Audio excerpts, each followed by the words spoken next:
জীবনটা বড়ই অদ্ভুত। এত অর্থ সম্পদ, বাড়ি গাড়ি, ধন সম্পদ। একটা লোক রাখছিলাম বাড়ি ঘর দেখাশোনার লেগে, একটু সময় কাটানোর লেগা। এই লোকটাও বিশ্রাই পায় না সময় মতন। 1 লাখ ভালো লাগে নাকি?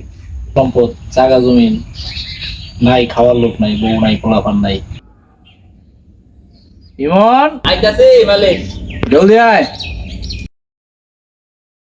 ইয়া পাম্পটি মেয়েরা মালিক কোনো ভাই পাঠান যায়নি।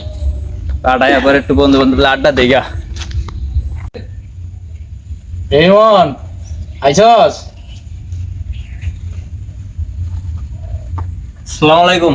ওয়ালাইকুম আসসালাম। আইসি মালিক। তোমার যে রাখলাম একটু সময় কাটানোর লেগা, সময় মতন তোমার পাই না। কই থাও তুমি? হ্যাঁ মালিক, আমার তো ভুল হয়ে গেছে গা। আমি তো একটু সাইডে গেছিলাম, উনি একটু একজন লোক আইছিল, কথা কইছি। আচ্ছা যাই হোক, আর যাইতাম না আপনার থিয়া, আপনার লোকই থাকবো। তোমার তো রাখছি, আমার লগে একটু সময় দেওয়ার লেগে। আমার তো কেউ নাই, বিশ্বাস করে তোমার আমি আনলাম। জি তুমি মালিক। যাও গা, আমার না কইয়া। তোমার লোক আইছে ঠিক আছে, তুমি তোমার বন্ধু আইছে, বন্ধুরা নিয়ে আসো। তোমার কাম আছে বড়। আমি কি তোমার কোনো কামে লেগে রাখছি যে একটু এটা দেখে রাখবো জায়গাটা। আর কামের লোক তো আছি, তোমার রাখছি এখান থেকে আমার লোক একটু সময় কাটানোর লেগে। তোমার কোনো সময় মতন আমি পাই না। তোমার খুব বিশ্বাস করে রাখছি, তাহলে বিশ্বাসের মজা তুমি কই রাখতেছো।